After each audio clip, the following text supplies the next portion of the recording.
fearful men. Because 245 years ago, 56 men met in Philadelphia to sign a document that was treason. To sign a document that said, we are going to have freedom in this nation. I don't care what you do about it. And my friends, it didn't happen by accident. This country was absolutely created on purpose. Go through every single word they put inside our Declaration of Independence. And you might say, wow, they chose all those words so carefully. Why did they bother to put in the fact that they're in Philadelphia? I mean, what does it really matter where it's signed?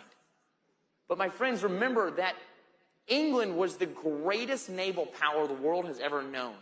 And Philadelphia is a port city.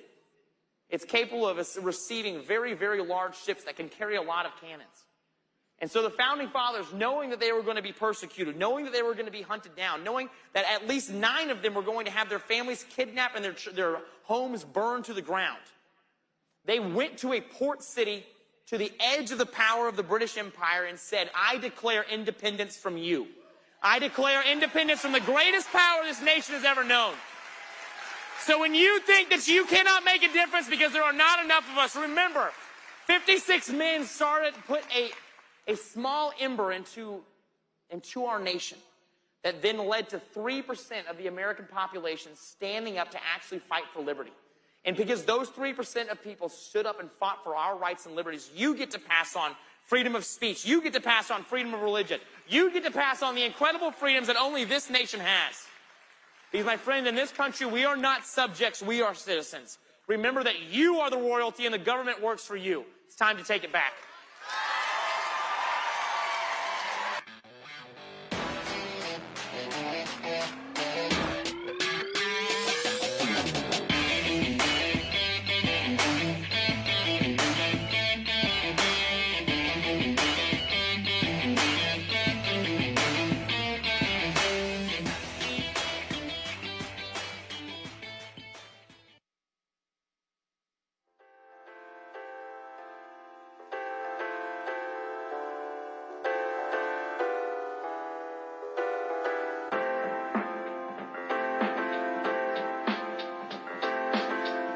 Ladies and gentlemen, please welcome Mike Berry.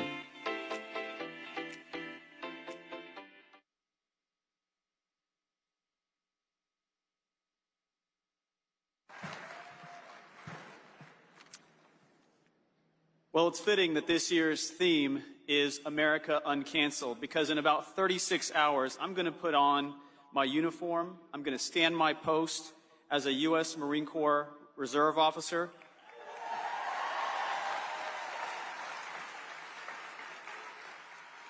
And I sure hope that what I'm about to share with you doesn't get me canceled from the military.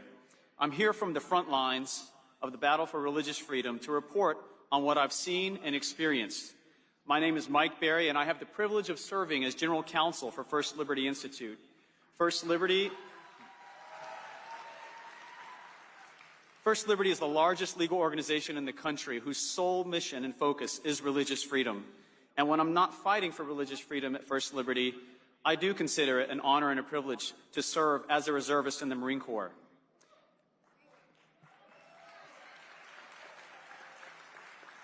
There's no way to sugarcoat what I'm going to tell you, so I'm just going to come out and say it. Our military is at risk of being overrun by woke ideology. I know this is true because I'm perhaps the only conservative who is a member of the Department of Defense's recently concocted Countering Extremism Working Group. The Secretary of Defense set up this working group just a few months ago in order to identify and remove so-called extremists from our military. Now, while getting rid of extremists might sound like a great idea, the devil, as they say, is always in the details. You see, this working group is being led by somebody who publicly proclaimed that anyone who voted for Donald Trump in the election is a racist, a misogynist, and yes, even an extremist. And of course, President Biden himself has recently declared that white supremacy is the greatest threat to America right now. Not China, not Russia, not North Korea. I guess maybe the silver lining in all of this is that we've somehow found a way to defeat climate change. But as I was saying, the Pentagon's Countering Extremism Working Group is on a mission to identify and remove so-called extremists from our military. And if you're like me, you might have stopped and thought, extremism is bad. I don't want extremists in my military. And true enough, nobody wants to see true extremists kicked out of our military more than those of us who serve. But by true extremist, I mean anyone who uses or threatens violence to accomplish an ideological agenda. But that's not how the Pentagon is defining extremism. According to a Department of Defense training manual, the following are examples of extremism. And ladies and gentlemen, I can't make this up. This is from an actual DoD training manual. If you believe in individual liberties, if you believe in states' rights, if you want to make the world a better place, and get this, the American colonists who sought to be free from British tyranny, all of those are examples of extremists, according to the Pentagon. Did you notice something about every one of those examples? Not one of them mentions conduct or actions. They all talk about thoughts, beliefs, and values. And for maybe the first time in our nation's history, the Pentagon is trying to get rid of people who simply declare that the values that you and I and millions of our fellow Americans hold dear are extreme and make us unfit to serve in the military.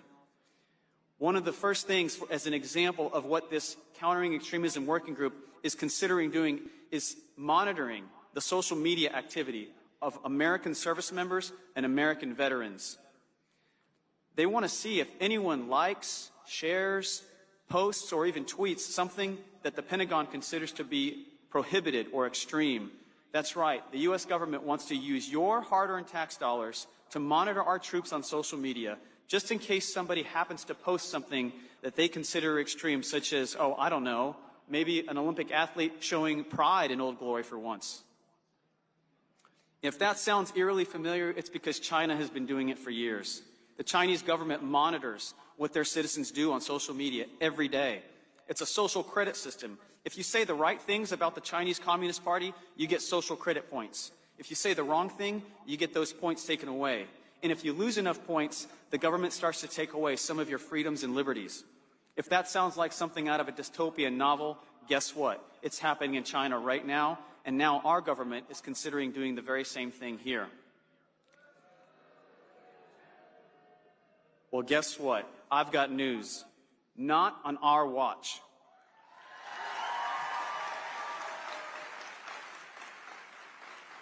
At First Liberty Institute, we don't sit on the sidelines and lament America's descent and demise. I told you earlier that I'm here from the front lines to report on what's happening. And that's because First Liberty is on those front lines every day, fighting and winning. We win a lot. In fact, for over 20 years, our win rate has been higher than 90%. And we don't get tired of winning. Now, that record only stands to improve with the incredible judges that were confirmed during the Trump administration. These are some of the most brilliant minds in the legal profession, and they're just as committed to defending the Constitution as you and I. But there's another threat I have to warn you about.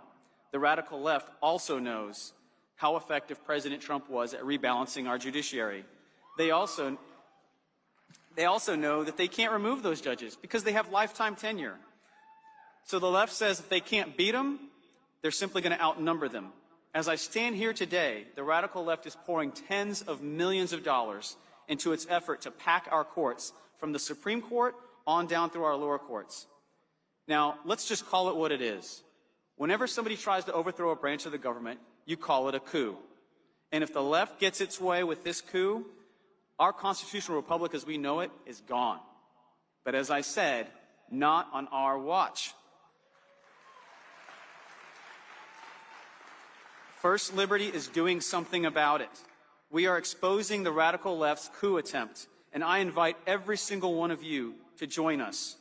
All you have to do is visit firstliberty.org or supremecoup.com to add your voice to the tens of thousands of Americans who stand with us in defending religious freedom for all Americans. I mentioned at the beginning that some of my friends warned me that speaking here today at CPAC might get me canceled or even kicked out of the military. Well, if they're going to discharge me, then so be it. Just as long as my discharge papers say why I was kicked out. for love of country, and for telling the truth. Thank you. God bless America, and God bless Texas.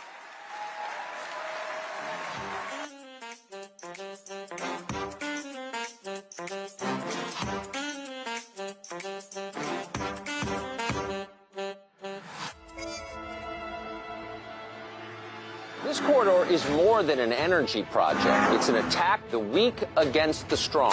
Freedom of speech is under attack. Who is Antifa, and what do they want? In here, no one tells us what to think. Welcome to Fox Nation's CPAC All Access Live. This is Bethlehem, the birthplace of Jesus. Give it to God. He is doing this for a reason. This is one sick person. There is a way to find justice. Absolutely beautiful. And it all leads to this. At home with me, Paula Dean. The future for all freedom-loving people. I think the best way you can thank me for being a veteran is be a good American. Mr. Gorbachev, tear down this wall.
America's built and based on liberties and freedoms. Liberty HealthShare brings that to healthcare. The liberty of choosing your own doctor. The liberty of choosing your own hospital. Liberty HealthShare makes healthcare affordable to millions of Americans. Ignite your liberty, starting at $199 for a single, $299 a month for couples, and $399 a month for the family. Learn how you can save. Go to libertyhealthshare.org today. That's libertyhealthshare.org. Ladies and gentlemen, this is America in Crisis. How conservative policy solutions and values can bring people together. Please welcome your host. From The Ben Ferguson Show, Ben Ferguson. Oh, it's nice to be in Texas, my friends. How are you? I need a little more than that. We're not in California. Come on. That's what I like to hear. It's like coming home for me. I got to go see my old house today, got to eat at a restaurant that I hadn't seen in forever, and then I get to hang out with some great conservatives like you. It's not a bad day at the office for me, I can tell you that much. So let me tell you what we're going to be doing. This is going to be rapid fire, and it's going to be a blast. We are going to talk about 4 major issues that I think all of you would agree with me on are going to be extremely important, especially with the midterm elections coming up. My list, number 1, immigration. Kind of an important issue right now. Number 2, energy. Then we're going to deal with the Second Amendment and big tech. So you guys, here we go. So first up is going to join me State Representative Matt Schaefer, 20 years in the Navy and the reserves. He's going to come on out now. Give him a big thank you for serving our country as well.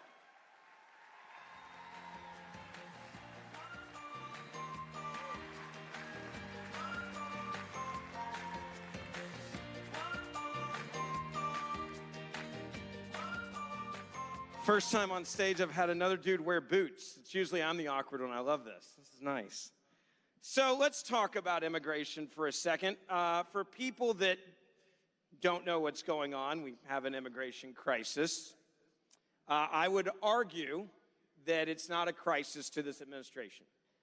I would argue this is being done on purpose. I would argue that they absolutely premeditated and pre-planned to have an open border policy, to flood the United States of America and then send people all over the country. You have been leading on this issue. You've seen how big of a problem this is since 2016.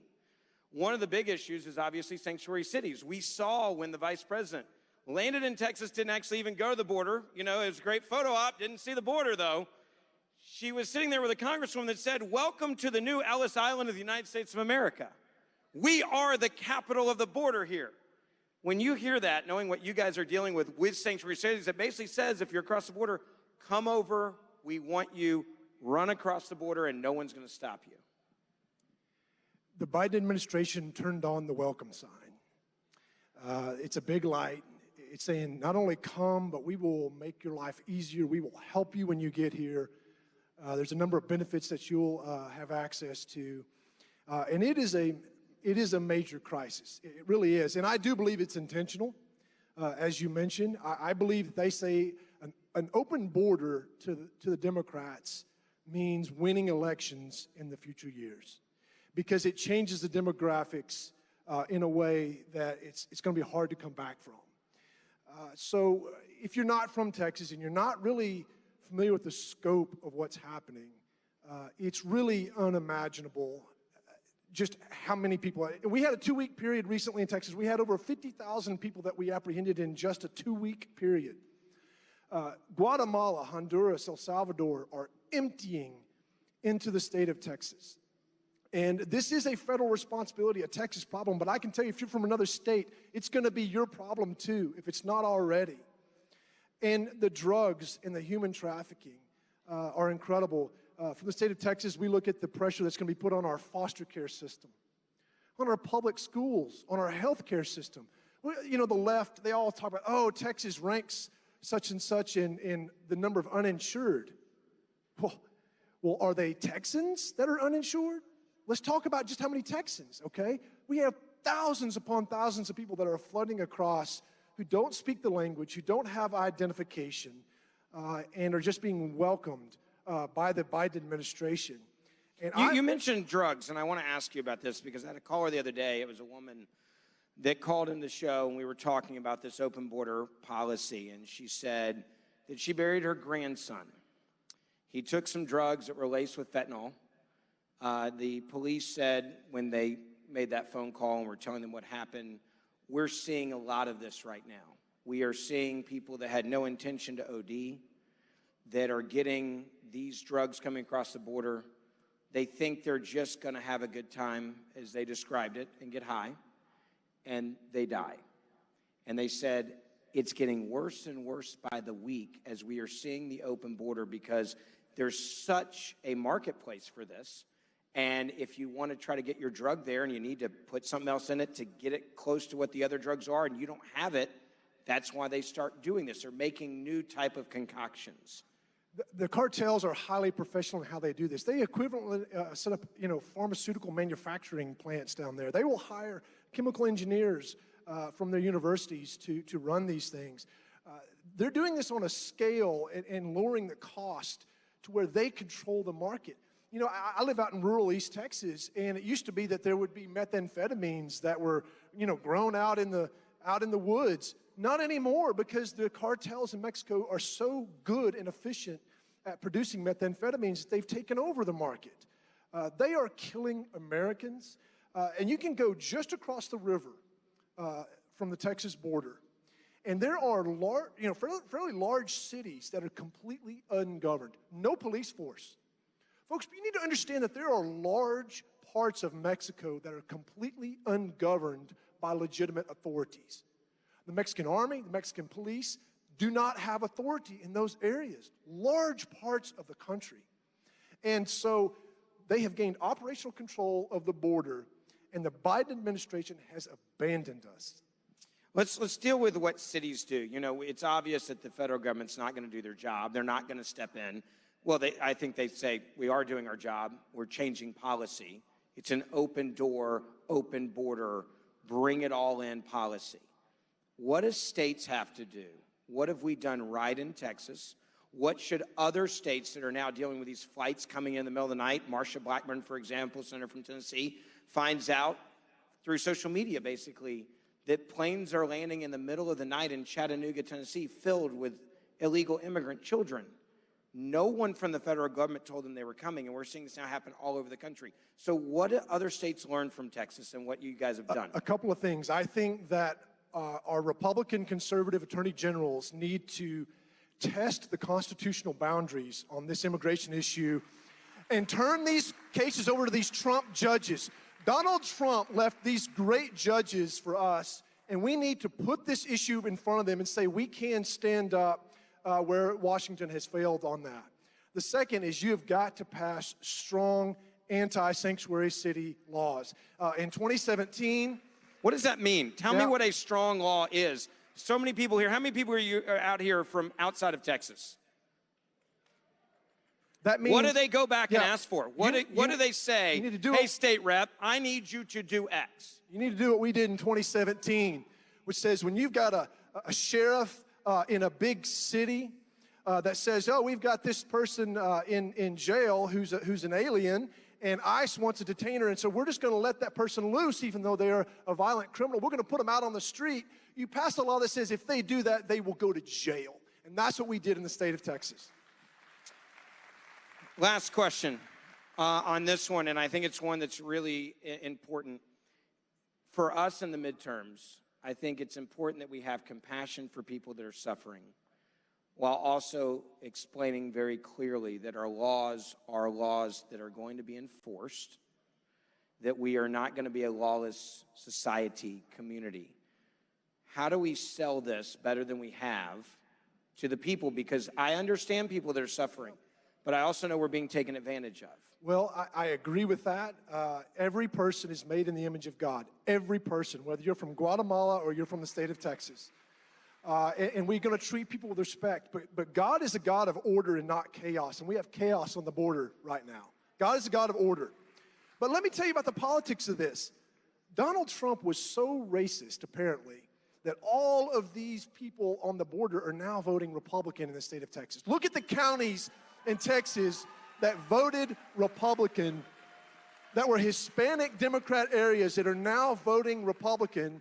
They saw the crime coming in. They saw the violence. They saw the cartels. They saw the sex trafficking, the human trafficking. They saw the abuse, and they saw the amount of money that these coyotes looked at these individuals, not as human beings. When you pack people in an 18-wheeler, you don't look at them as human beings. You look at them as a dollar sign, and you don't care if they die on the way there or after they get to America. And what about the rights of the people that live along the border, the ranchers, the business owners, the people that have had their property destroyed? The woman who will not mow her front yard without a pistol on her belt because she doesn't know if a gang of MS-13 members are going to come through her property. These are real people. I've talked to them. These are real problems. There are real security concerns. We do want to trade with Mexico. That's great. We have great relationships there. But this is not about trade or jobs even. This is about bringing order to chaos. Rep, I appreciate you coming out here. Give a big round of applause for a man leading on this issue and serving his country. He'll be back out in a few minutes as we talk about guns. Thank you.